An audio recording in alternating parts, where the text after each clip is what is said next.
మీ business ను develop చేసుకోవాలి అనుకుంటున్నారా? మీ పరపతిని పెంచుకోవాలి అనుకుంటున్నారా? అయితే ఓకే టీవీ ద్వారా L band, aston band ad, scrolling ad, ad with voice overs, logo bug, video ads ద్వారా మీ యాడ్స్ ను పబ్లిష్ చేసుకోండి. సంప్రదించవలసిన ఫోన్ నెంబర్ 8520917933. రైట్, ప్రస్తుతం మనతో మాట్లాడడానికి కాంగ్రెస్ పార్టీ సీనియర్ నాయకులు ఎల్బీ నగర్ ఇన్ఛార్జ్ మల్రెడ్డి రామరెడ్డి మనతో ఉన్నారు. సార్ చెప్పండి, ఎట్లుంది మొత్తానికి కాంగ్రెస్ పార్టీ హయాంలోకి వచ్చింది, ఎట్లుంది కాంగ్రెస్ పార్టీ 2 months పరిపాలన? బ్రహ్మాండంగా ఉందమ్మా. ప్రజలందరూ సాటిస్ఫై ఉన్నారు. కాంగ్రెస్ పార్టీ అంటేనే ప్రజల పార్టీ, అందరికీ హక్కు ఉంటుంది.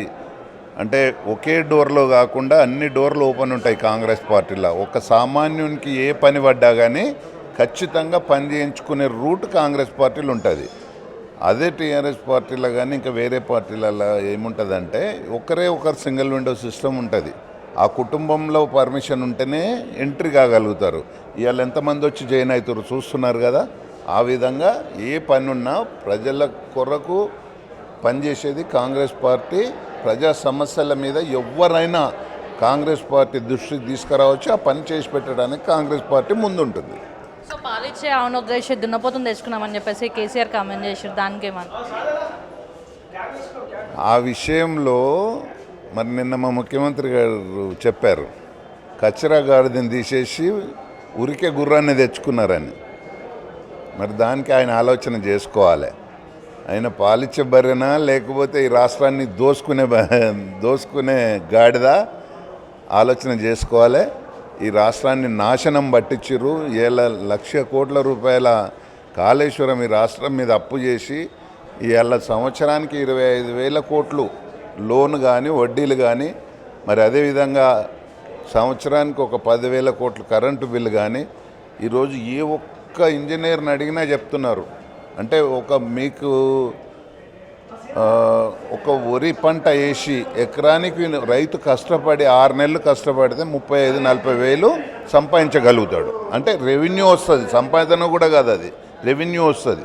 అట్లాంటిది 45-50 వేలు ఎకరకు ఖర్చు పెట్టి అలాంటి ప్రాజెక్టులు కట్టాల్సిన అవసరం ఉండేనా ఈ రాష్ట్రం మీద ఇంత అప్పులు చేసి?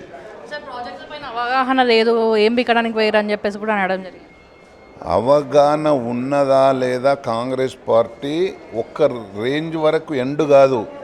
ఏ ప్రాజెక్టులు ఇట్లాంటి పెద్ద ప్రాజెక్టులు తీసుకొచ్చేది ఉంటే ఏఐసిసి దాకా మానిటరింగ్లో పనిచేస్తాం మేమంతా. కాంగ్రెస్ పార్టీ ఖచ్చితంగా వాళ్ళు కూడా చూస్తారు, వాళ్ళ ఎక్స్పీరియన్స్ చూస్తారు, వాళ్ళు కూడా మానిటరింగ్ చేస్తారు. ఈ ప్రాజెక్ట్ అవసరమా లేదా అన్ని స్టేజులుగా పనిచేస్తాం. సొంత కుటుంబ పాలన చేసుకుంటూ ఈ రాష్ట్రం మీద 7,00,000 కోట్లు అప్పు తెచ్చి మరి రాష్ట్రానికి ఏ మురగబెట్టిండో ఒకసారి చెప్పాల్సిన బాధ్యత కేసీఆర్ మీద ఉంది. అది అడుగుతారని చెప్పే ఈరోజు అసెంబ్లీకి రాలేక ఫామ్ హౌస్లో తాగి పండుకుంటున్నాడు నింబతంగా. అందుకనే ఆయనకు ఈ సమస్యల మీద అవగాహన లేదు. ఇంట్లో కూర్చొని ఏ ఒక్కరోజన్నా 10 సంవత్సరాలల్లా ఏ ఒక్కరోజన్నా రివ్యూ చేసిండా? ఇప్పుడు మా ముఖ్యమంత్రి గారు ఉదయం 6 గంటల నుంచి రాత్రి 12 గంటల వరకు పాలన మీద అవగాహన చేసుకొని రివ్యూలు పెట్టుకొని ఎక్కడెక్కడ దోపిడీ జరుగుతుంది, ఎక్కడెక్కడ ఇబ్బందులు జరుగుతున్నాయి, ఎక్కడ రెవెన్యూ లాస్ అవుతుంది, మనం ఎక్కడ ప్రజలకు మనం మంచి పాలన అందియాలన్న ఉద్దేశంతో ఇన్ని డిపార్ట్మెంట్లతోటి నిమిషం తీరిక లేకుండా పని చేస్తేనే ఈ పరిస్థితి ఉంది. కేసీఆర్ 6 నెలలకు ఒకనాడు కూడా ప్రభుత్వం మీద పట్టు లేకుండా తాగి ఫామ్ హౌస్లో వండుకున్న వ్యక్తి కేసీఆర్ గారు. కేసీఆర్ అసెంబ్లీకి రావట్లేదు, అతనికి అసెంబ్లీకి రావాలి, సమాధానాలు చెప్పాలని చెప్పేసి మీరు అంటున్నారు. అతను సమాధానాలు చెప్పే ధైర్యం ఉంది అతనికి అనేసి కొంతమంది అంటున్నారు. వస్తే తట్టుకోలేరు అనేసి వాళ్ళు అంటున్నారు. ఆయన చేసిన తప్పులు తట్టుకోలేడని మేము కూడా అంటున్నాము. మా వాళ్ళు అడిగితే ఆన్సర్ లేదు ఆయన దగ్గర, ముఖం లేదు ఆయన దగ్గర. ఇన్ని రోజులు చుట్టూ పోలీసు వాళ్ళని పెట్టుకొని బతికిండు. ఇప్పుడు మా ముఖ్యమంత్రి గారు ఏం చేస్తారు, అన్నీ ఓపెన్గా ఉండండి, అందరు రాని, సెక్రటరేట్కి రాని, ఇంటికి రాని, ఏడుకు వచ్చినా అందరినీ అలౌ చేస్తున్నాడు, ప్రతి అడిగినంతో మాట్లాడుతున్నాడు. అవునా? కాబట్టి ప్రజల సమస్యలు ఎన్నుకుంటా ప్రజల సమస్యలు తీర్చడానికి దాదాపు రోజుకు 18 గంటలు కష్టపడుతున్నారు మా ముఖ్యమంత్రి రేవంత్ రెడ్డి గారు. ప్రజాపాలన విషయానికి వస్తే అక్కడ వస్తున్నాయి, దరఖాస్తులు వస్తున్నాయి, కానీ దానికి సంబంధించిన అధికారుల దగ్గరకు ఆ పేపర్స్ ఎదట్లేదు. వచ్చిన వాళ్ళే 10 సార్లు వస్తున్నారు. అందుకనే మా ప్రభుత్వం వచ్చినాక గ్రామ స్థాయిలో కూడా ఇలాంటి సమస్యల మీద అప్లికేషన్ తీసుకోవడానికి అధికారులను పంపడం జరిగింది. 90% అక్కడ సాల్వ్ అవుతాయి.